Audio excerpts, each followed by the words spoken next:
Graça e paz, irmãos. Aqui estamos nós reunidos no nome do Senhor Jesus para levar ao seu coração a palavra de Deus, a palavra que Deus designou para todos nós neste final de semana. No domingo que passou, nós abordamos o tema, o propósito de Deus para o homem. Nós não encerramos este tema, então eu quero nesta noite dar continuidade à mensagem de domingo. Esta, portanto, é a parte 2 do tema, o propósito de Deus para o homem. Mas, primeiramente, vamos orar ao Senhor, para que seja Ele a falar aos nossos corações. Pai querido, Pai de amor, mil graças te rendemos, ó Senhor, pelo privilégio que nós temos de te servir. Nós te damos graças, Senhor, porque podemos ouvir a tua voz, mesmo à distância, mas o Senhor está no controle de todas as circunstâncias, e se assim estamos neste momento, é porque aprove ao Senhor que assim fosse. Nós te louvamos, porque sabemos que o Senhor quer o melhor para nós, o melhor para o seu povo. Te pedimos, ó Pai, que seja o teu Santo Espírito a falar ao coração do teu povo nesta noite, em nome de Jesus. Amém. Amém. Muito bem, irmãos. Então, vimos no domingo passado o propósito de Deus para o homem, vamos dar continuidade. A criação de Deus, ela foi bagunçada pelo homem, quando este foi seduzido pela serpente no paraíso. Hoje, o grande desejo do coração de Deus é a redenção do homem, porque essa redenção traz o propósito de Deus, traz a criação de Deus, melhor dizendo, ao propósito original do Senhor. A palavra redenção significa recompra, é a recompra para o estado original. O grande desejo do Senhor está expresso na primeira carta do apóstolo Paulo a Timóteo, no capítulo 2, versículo 4. Paulo diz: Deus deseja que todos os homens sejam salvos e cheguem ao pleno conhecimento da verdade. Esse é o único interesse do Senhor nos dias atuais, a fim de que a sua criação seja restaurada à sua vontade perfeita. Para atingir essa restauração, Deus conta com um instrumento, a igreja. Você é parte da igreja. Uma vez que estamos sendo restaurados ao propósito original, precisamos ter bem firmado em nossa mente qual é esse propósito e ter bem resolvido no nosso coração o firme desejo de viver para esse propósito, que é o de sermos semelhantes a Jesus no caráter e de constituirmos nações espirituais para o Senhor por meio de ganhar vidas para Cristo e discipulá-las. Por que Deus precisa de nossa colaboração? Porque Ele não faz tudo sozinho, como Ele fez no princípio. Por uma razão bem simples. Porque depois da criação do homem, Deus entregou sua criação nas mãos do homem. Agora, para intervir na criação, Deus somente faz as coisas em parceria com o homem e por meio do homem. Porque assim o homem estará dando o seu consentimento, uma vez que Deus entregou na mão do homem a sua criação. Se você não colaborar com Deus para a sua própria restauração, você não avança para o destino maravilhoso que Deus tem para a sua vida. Deus tem para cada um de nós um propósito particular, e esse propósito geral, que é o de sermos semelhantes a Jesus no caráter e de trazer todos os demais homens a essa mesma semelhança, até constituirmos com esses homens uma nação espiritual, nações espirituais para o Senhor. E mais, Deus não aceita uma colaboração negligente. A negligência, ou colocar em segundo plano essa colaboração, é um indicativo que você dá para Deus de que você não está interessado no propósito dele para a sua própria vida. Então entenda bem isso. Por isso é que o Senhor fala em colocar acima de tudo o reino de Deus. Ou você coloca acima de tudo mais a restauração de seu caráter, a imagem do caráter de Jesus, e a conquista de nações espirituais para o Senhor, ou você não conquistará o glorioso propósito de Deus para a sua vida. É isso que o Senhor quer nos dizer quando ele falou em Lucas 12:31. Ele disse: buscai antes de tudo o reino de Deus, e estas coisas vos serão acrescentadas. Ou seja, você coloca em primeiro lugar na sua vida o se tornar semelhante a Jesus no caráter, e também a levar todos os demais homens a essa mesma semelhança, por meio de ganhá-los para Cristo e discipulá-los. Ou você estará fora do propósito de Deus, e então não poderá usufruir a vida abundante que o Senhor nos prometeu, o domínio sobre as circunstâncias. Nosso maior problema tem sido o não sabermos quem nós somos.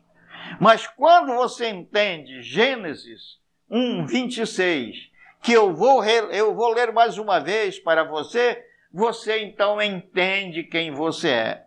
Gênesis 1:26 diz o seguinte: também disse Deus, façamos o homem à nossa imagem, conforme a nossa semelhança.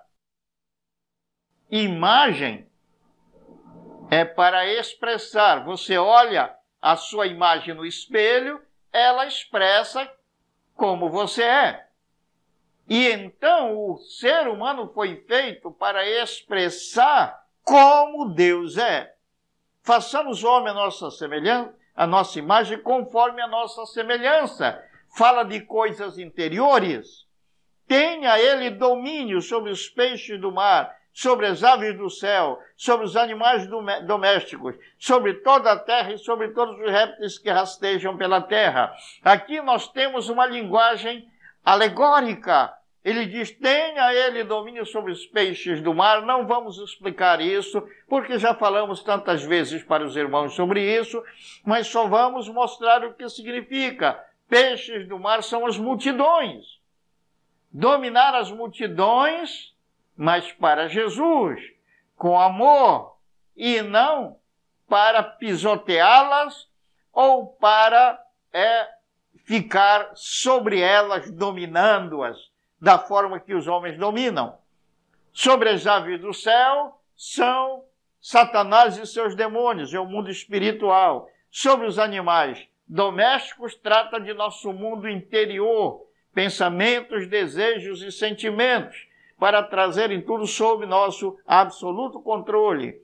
Sobre toda a terra, é o domínio sobre as circunstâncias, a parte da terra que compete, que cabe a cada um de nós, são as nossas circunstâncias. E sobre todos os répteis que rastejam pela terra, aqui está falando da natureza pecaminosa do homem. Então o homem foi feito por Deus para ter um domínio total, mas para isso ele foi feito também parecido com Deus. Parecido com Deus. O ser humano sempre se enxerga de forma limitada, se enxerga muito diferente disso que falou Gênesis 1, 26. Se alguém perguntar a você quem é você, o que é que você responde? Você vai dizer, eu sou fulano de tal, sou casado, sou solteiro, tenho tantos filhos, sou profissional de tal área, sou da classe pobre, da classe média, da classe rica, sou isso, sou aquilo. Para, irmão, porque você está limitando a sua vida. Está limitando. E você está limitando justamente porque você ainda não enxergou quem você é. Irmão, saiba de uma coisa, você é filho do Deus Altíssimo. E ao receber a Jesus, com a ocasião em que você se tornou o filho do Deus Altíssimo, você também recebeu a natureza de Deus, a natureza divina.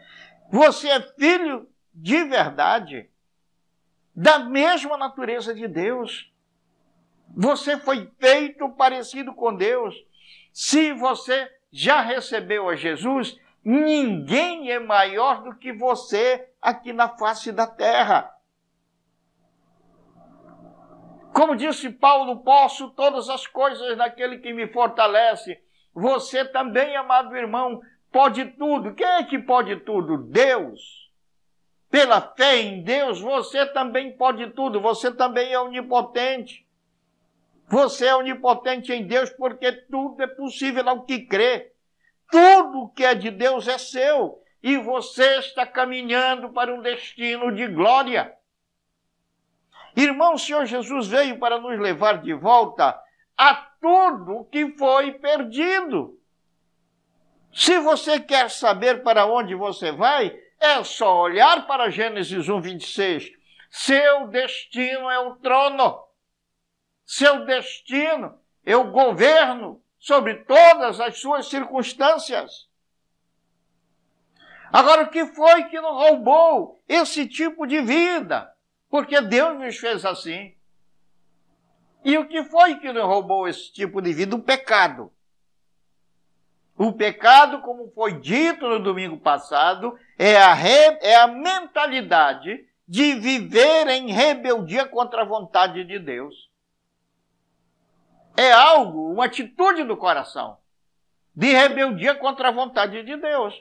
E esse pecado se manifesta, então, em pensamentos, palavras e atos pecaminosos. Quantos crentes colocam suas idolatrias acima do propósito de Deus para as suas vidas? Há crentes que estão no templo, no momento do culto, mas não estão ligados no Senhor. Ao contrário, estão ligados no futebol que está rolando lá fora. Há aqueles que estão curtindo as mídias sociais no celular na hora do culto. Isso é rebeldia contra o propósito de Deus. Por isso não é de admirar que essas pessoas vivam sem as bênçãos de Deus. Irmão, pense um pouco. Deus tem uma vontade boa, perfeita e agradável para você, conforme disse Paulo em Romanos 12, versículo 2. É a rebeldia contra essa vontade que é o pecado.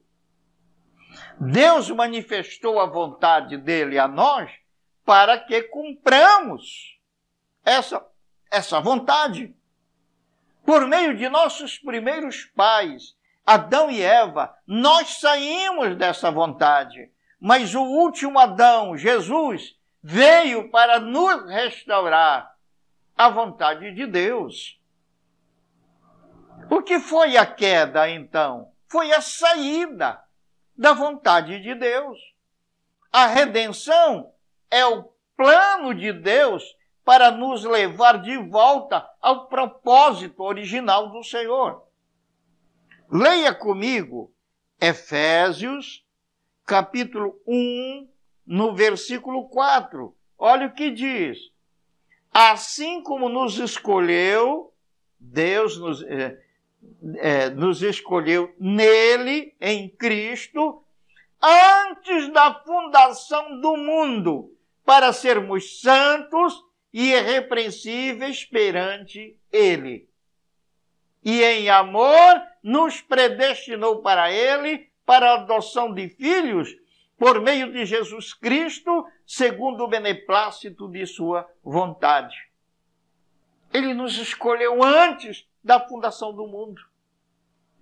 O Pai escolheu você antes de ele criar o mundo.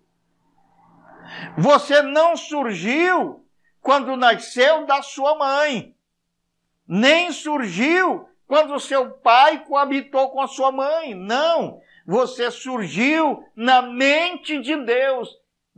Antes que houvesse mundo, você surgiu na eternidade. Deu para sentir o quanto você é amado? Deu para sentir, minha irmã, o quanto você é amada por Deus? Ouça isto, irmão. A terra não foi o projeto de Deus primeiro, não. Você foi o projeto de Deus primeiro. E então ele fez a terra por causa de você. A terra surgiu antes, mas para esperar o homem que Deus haveria de colocar na terra. A terra surgiu antes para esperar você. Deus tinha um plano para a sua vida, que exigia que a terra fosse primeiramente criada para que você viesse a viver o plano de Deus.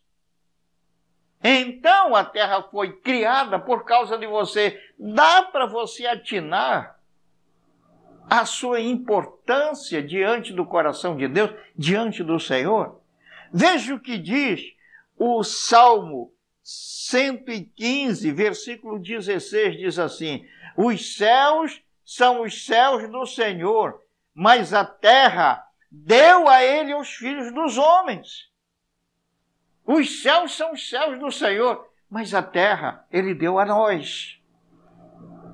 A terra foi parar nas mãos do maligno, porque o homem entregou a terra nas mãos do maligno.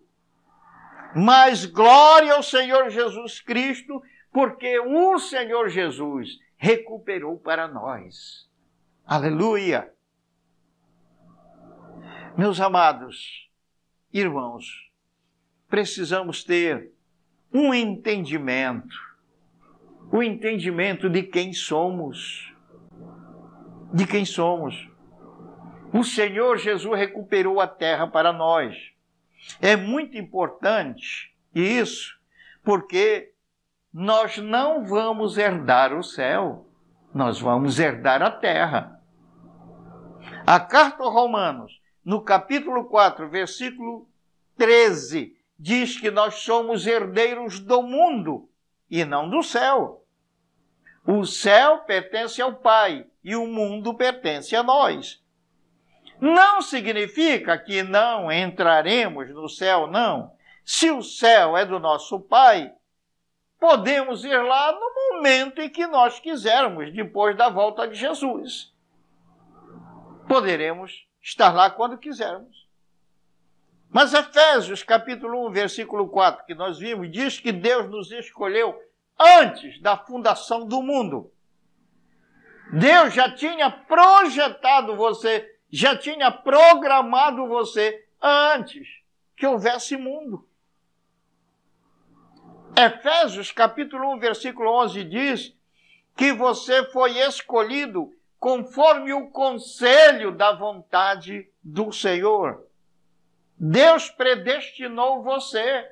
Deus destinou antecipado você conforme o plano que Ele tinha para você. Antes de sua vida começar, Deus já tinha um projeto bom para a sua vida. Tudo o que Deus fez para você é o propósito, é para o propósito dele, desse propósito que nós lemos em Gênesis 1, 26. Um reinado completo. um reinado completo. Por isso, seu sucesso na vida, sua vitória já está feita.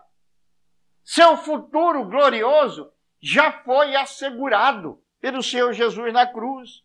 Não fique preocupado com o sucesso da sua vida. Você foi destinado ao sucesso desde toda a eternidade. Quem fez você foi Deus, não foi qualquer um. E Deus não cria fracasso e nem cria pessoas fracassadas. Deus só cria sucesso. Você foi predestinado, como disse a Bíblia, segundo a vontade de Deus, que conforme o apóstolo Paulo diz, é uma vontade boa, perfeita e agradável para você. Agora preste atenção. A realização desta vontade gloriosa de Deus para você depende de você. Não depende mais de Deus. Da parte de Deus já foi tudo feito. Como eu falei anteriormente, Deus fez tudo sozinho antes de criar o homem. Mas depois que criou o homem, ele só faz as coisas em comunhão com o homem. Então, você precisa realizar a sua parte. Qual é a sua parte? Sonhe e creia. Declare seu sonho. Se mexa em favor do seu sonho. Sabe qual é o seu destino? Seu sonho. Seu sonho é a vontade de Deus para você. O que você acha que estava na mente do Todo-Poderoso quando Ele criou você? É aquilo que agora você sonha para você. Isso que você sonha para você, foi o Senhor que colocou isso na sua cabeça.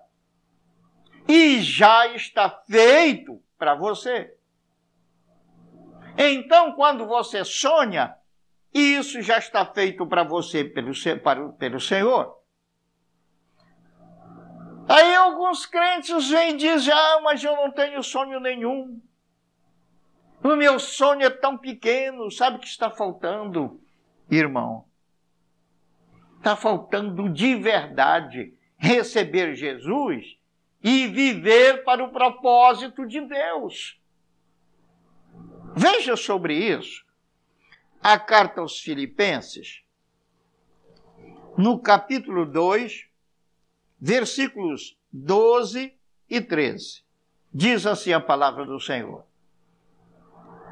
Assim, pois, amados meus, como sempre obedecestes, não só na minha presença, porém muito mais agora na minha ausência, Paulo diz, assim como vocês sempre obedeceram, tanto na minha ausência como na minha presença, desenvolvei a vossa salvação com temor e tremor. Agora preste atenção no que ele diz.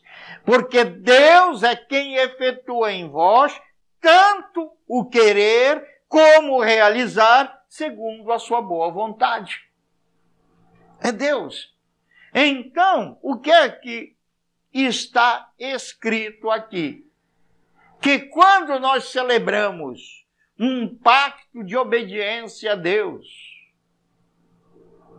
decidimos no nosso coração que vamos viver para o propósito de Deus, e então vivemos realmente para isso, Deus nos mostra o seu projeto, nos mostra um querer dentro de nós, e Ele mesmo, juntamente conosco, vai realizar esse querer.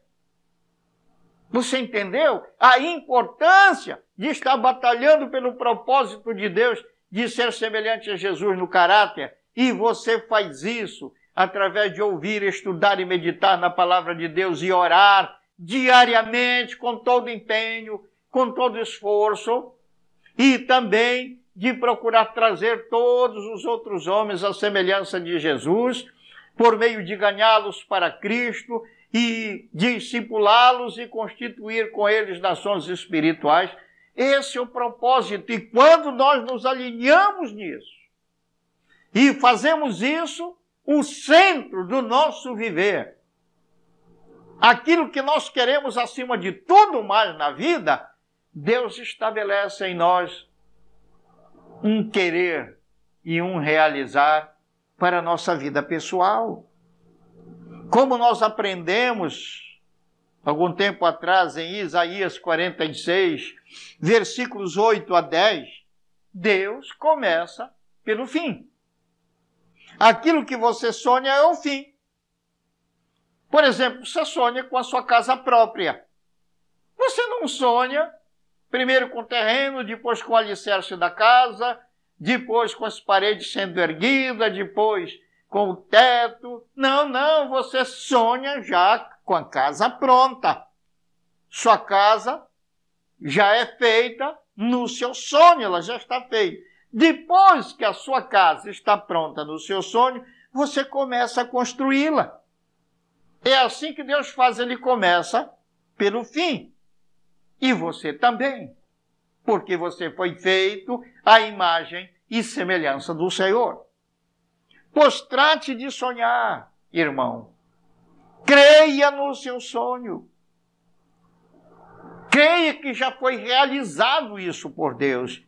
E passe a fazer o que você pode para a realização do seu sonho. Aquilo que você não puder fazer, essa é a parte de Deus. A parte de Deus você deve buscá-la em oração, com fé. Buscar a Deus com fé. Hebreus capítulo 11, versículo 6 diz: de fato, sem fé é impossível agradar a Deus, porquanto é necessário que aquele que se aproxima de Deus creia que ele existe e que se torna galardoador, presenteador daqueles que o buscam. Agora, quanto ao sucesso do seu sonho, o sucesso do seu sonho já está garantido. Se aquilo que você sonha contribui para o sucesso do propósito de Deus, que está ali em Gênesis 1, 26. Você ouviu isso? Eu vou repetir para você. O sucesso do seu sonho está garantido se o seu sonho contribui para o alcance do propósito de Deus, daquele propósito expresso em Gênesis 1, 26. Então sonhe, faça a sua parte e ore com fé, para Deus realizar a parte que você não pode fazer. Tudo já foi feito para você.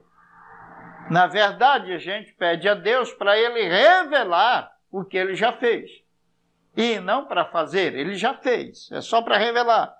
O problema das pessoas é que não querem confiar em Deus. Adão e Eva não confiaram em Deus e confiaram nas palavras do maligno. Muitas vezes, circunstâncias, coisas que você vê que contrariam a palavra de Deus, não são verdade. A verdade é a palavra de Deus. Mesmo algo que você enxerga com seus olhos, mesmo circunstâncias ali em volta de você, isso tudo não é verdade se não bate com a palavra de Deus. É uma mentira do maligno. O problema das pessoas é que não querem confiar em Deus. Pois há crentes que confiam nas palavras do maligno. As palavras dos homens sem Deus, as circunstâncias negativas, é o discurso do maligno para cima de nós e a pregação dele para cima de nós.